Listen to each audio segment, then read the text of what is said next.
Hey there, my name is Alex, I am the Silver Mont, and if you've watched some of my other videos, you might know I found Dark Souls 2 and 3 stories a little disappointing, especially the third game, which seemed largely a retelling of the first, until we reached the DLC. And all of this leads to people saying, well, what would you have done that's so much better? Well, frankly, I doubt I could do anything better than a professional development studio, but it's an interesting question, because I think I would have done things differently. And before I get started, if you have any ideas on what you would have done with the Dark Souls story, let me know down in the comments. To kick things off, I don't believe Dark Souls actually needed a sequel, at least from a story perspective. I felt like the first game had an interesting world and plot that was all wrapped up relatively well.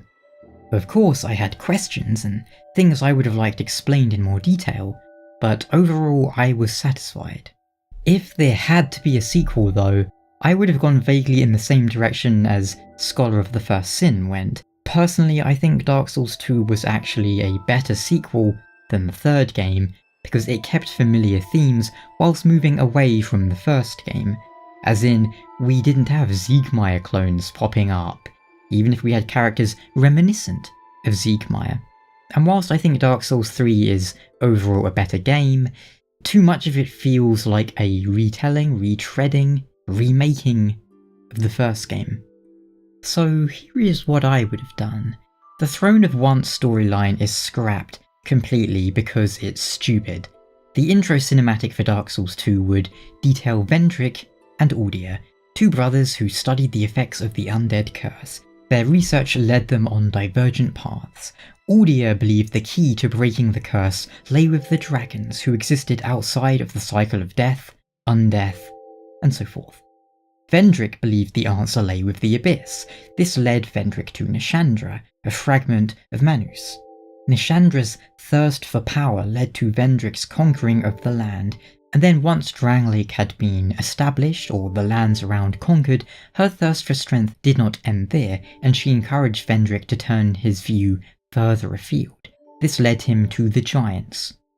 And perhaps I would change that so these are the giants from the first Dark Souls, perhaps the giants of Anor Londo who have lost their kingdom and changed over countless years, so they wouldn't outright say these are the giants of Anor Londo, but there would be very strong hints as to that.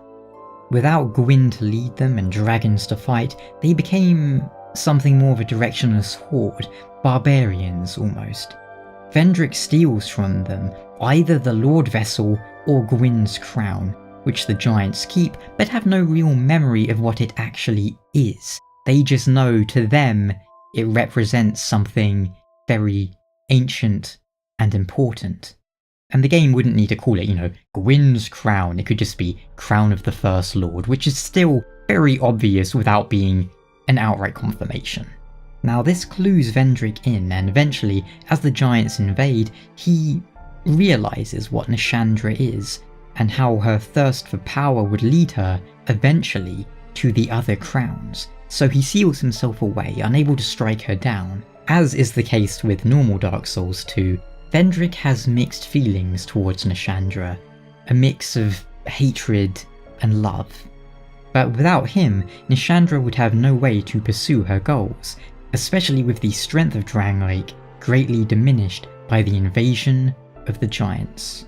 Aldia, meanwhile, has been trying to create dragon-human hybrids in an attempt to escape the effects of the curse, but has been unable to.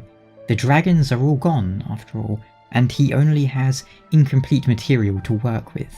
He does, however, create the Emerald Herald, and I should point out this is what the synopsis of the story would be, but all of these details don't need to be directly and obviously revealed to the player, but rather hinted at. This is more of a what's going on behind the scenes kind of way. Obviously part of what makes Dark Souls interesting is how some details are left vague and up to the player's imagination. I'm just telling you explicitly what would happen for the sake of being clear. So, Aldia decides to shift his focus from the dragons to the arch trees and the bonfires, things he has more direct access to, as unlike the dragons, they still exist. Realising that the arch trees are somehow linked to parallel worlds or different copies of the same world, and bonfires have a connection along with being tied to the undead, Aldia does further experiments and ends up linking himself to the bonfires and the archtrees, turning himself into what we see in-game. This effectively grants him a new sort of immortality. He is present in all copies of the world. You know how I can summon you into my copy of the world from your copy of the world? Well, Aldia would exist in both of our worlds at the same time, as the archtrees each have their own copy of the world, and he has somehow linked himself to the archtrees, to their network, you might say. He's hacked into it. The player, meanwhile, stumbles upon Dranglake as they believe it is there they can find a cure for their curse, similar to the base game. This involves a journey through an archtree, wherein the bearer of the curse finds Shanalot as a child and saves her from a beast, which would serve as the first boss of the game and a sort of tutorial. Win or lose, it saves her as a child, and she takes up a feather or talon from the beast. Following this fight, the bearer continues falling or moving through the archtree and ends up in Things Betwixt, which would literally be Things Betwixt. It would be a space between worlds, between archtrees. This is where the whole sort of tutorial area would be. And from there they end up in Majula, just like in the normal game, wherein we find Shanalot as an adult. Her motivation to aid us is that she remembers us from her childhood, but obviously that wouldn't be revealed until the end of the game. From our perspective, we meet a child in the tutorial, 5 minutes later we meet a fully grown character, and sure, the clues would be there, but it wouldn't be spelled out for you until the end of the game. This borrows elements from an early build of Dark Souls 2, wherein something very similar to this would play out, and I feel like it gives her a reason to guide us, because, as you know, the level up ladies in Dark Souls, they need a motivation to be helping us, and in most of the games it's quite clear cut. The Maiden in Black wants to lull the old one back to sleep. In Dark Souls 3, she's the Firekeeper. In Dark Souls 2, her motivations are quite nebulous and vague. She just didn't seem to have much of a logical reason to help us, because she's like, well, good job, my journey is already complete. Bye. Either way, Aldia observes this and our journey. Perhaps he was the one who orchestrated events in Things Betwixt. Perhaps he is the reason Shanalot is there, as he was like, well, she doesn't need to exist because she's a failure. Meanwhile, the Emerald Herald suggests to us that perhaps finding Vendrick could help us out, as maybe she knows a little bit about him. And instead of the way to Dranglake Castle being blocked by a tiny pile of rubble, it would be protected by the seals Vendrick placed around the castle to keep Nashandra trapped within. Nashandra's goal, meanwhile, is simply to amass as much power as possible. Whether or not the Emerald Herald knows about the seals of the castle or why they are there is another matter entirely. But Nashandra wishes for the player to recover Vendrick's crown, and the fact that the player has been amassing power to break the seals is an added bonus.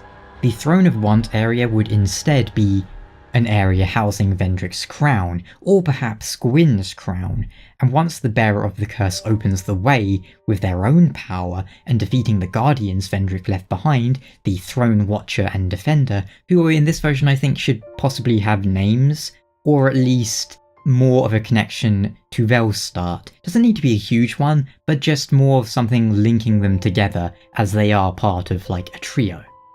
Either way, once they are defeated, Nashandra shows up as usual and attempts to claim the crown for her own, which would change the boss fight some, as she would have some neat kind of dark lightning hybrid miracles.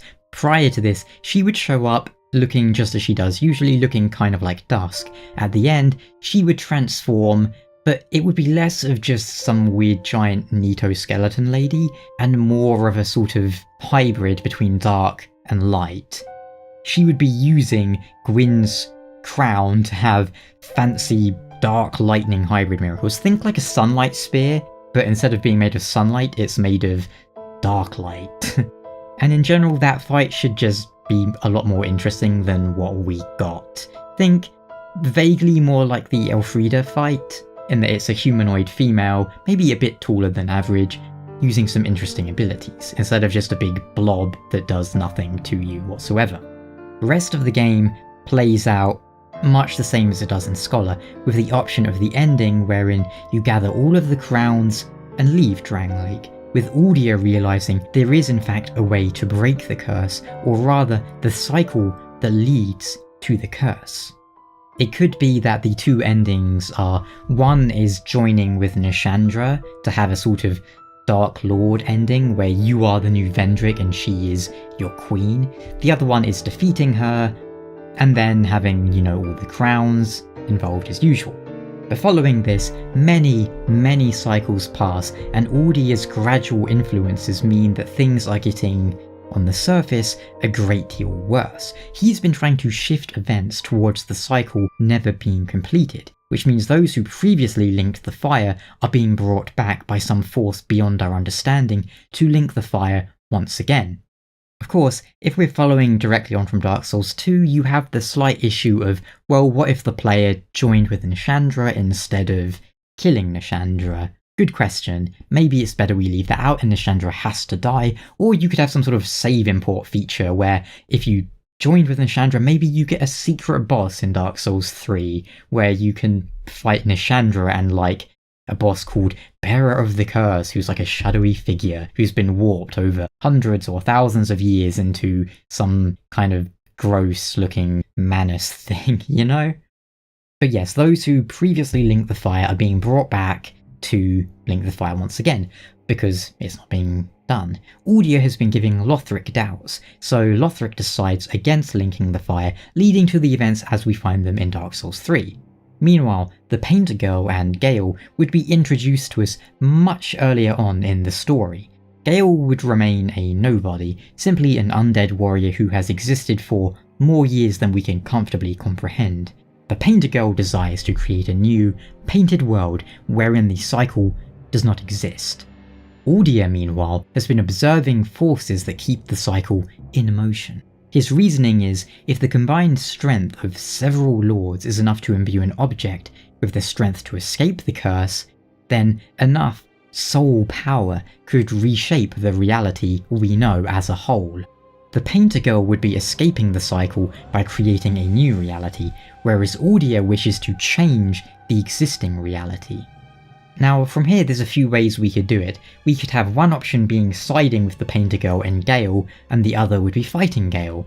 The second option would involve the world more gradually breaking down until the force behind everything is revealed, and whether that is a natural force or something behind the cycle and benefiting from it is up to you. It could be the state of the world is just such that it needs this cycle to keep souls flourishing again and again, to stop things from stagnating. The cycle and the undead curse are part of that. They keep this engine of the world, as it were, turning, with the souls being recycled again and again. Because if that engine stops, things would grow stale, all development and all life would eventually come to a halt. In essence, instead of reality being a straight line with a beginning and an end, it is a circle to continue indefinitely. But of course, this also means that technology and development is never going to reach past a certain point, because once it reaches that point, it will loop back around again. The other option would be that someone or something is encouraging this cycle because they benefit from it. And if we take that option, well, it seems like an obvious answer would be the primordial serpents being the culprits. Just exactly what benefits they would gain from this cycle, I don't know. Perhaps they feed off the souls and energy produced, or perhaps it is in their best interest to keep this cycle going, this engine and this wheel turning. Maybe they sustain themselves off of the power generated by the cycle from the Dark Souls and all that stuff. If the bearer of the curse was sitting on a huge accumulated mass of souls, the equivalent of 4 chosen undead, that would be an issue. You're taking all of that potential energy away from the serpents. Same with the third game. If all of these souls are being kept outside of the cycle, that presents an issue to them. Remember how in the Dark Lord ending they are serving you? But of course, eventually the souls you have amassed return to the cycle one way or the other.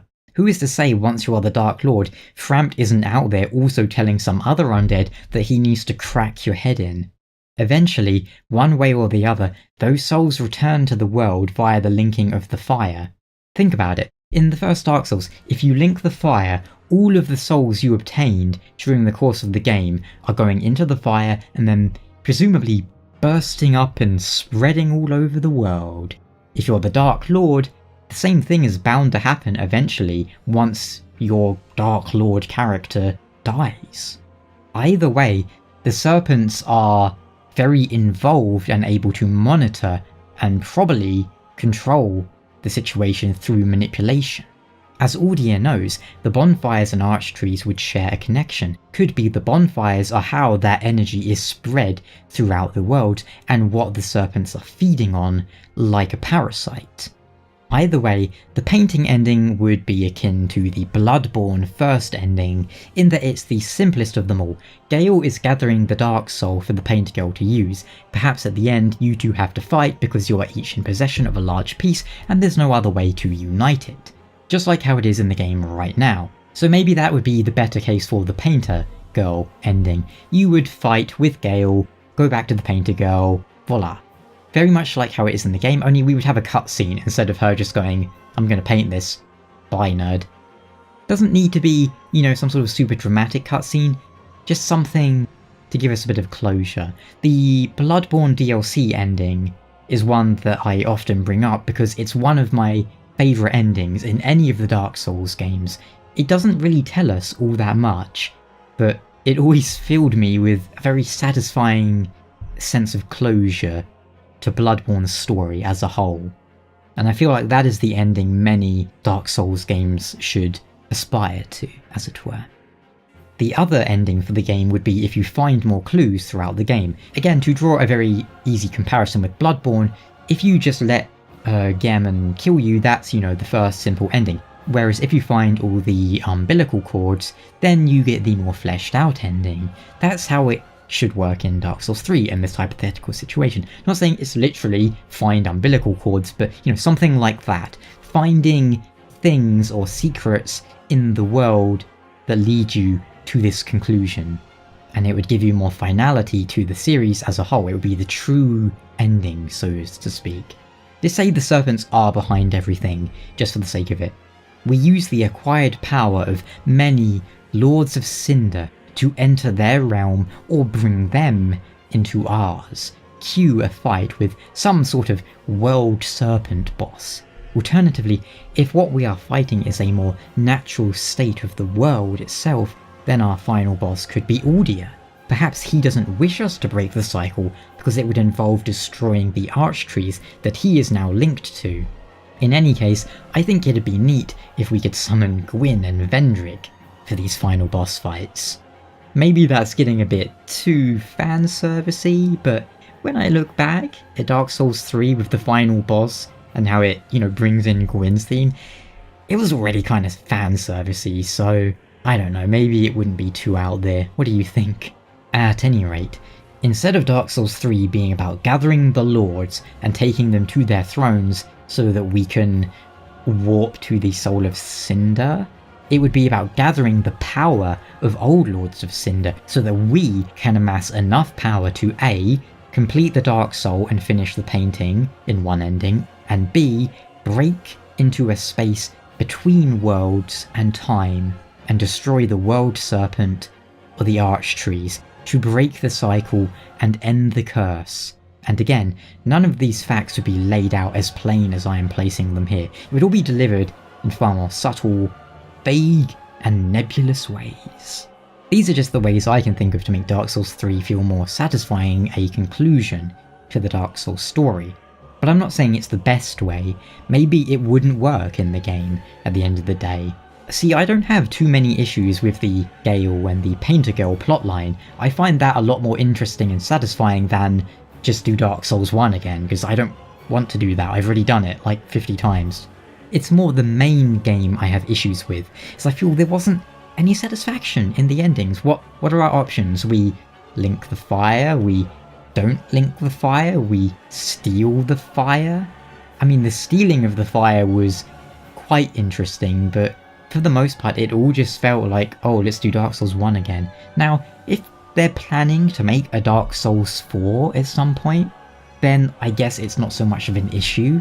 But how many times can we just keep repeating Dark Souls 1? It's getting boring to me, because Dark Souls 1, as is a very cyclical game, and you can go into New Game Plus cycles and it's fun. We don't need another game which does the same thing. And if we have to make Dark Souls sequels, we might as well try and wrap up the story and give it some finality. But what do you think? Do you like these ideas? Are they stupid? Do you have some ideas of your own? Let me know down in the comments. And until next time, you take care.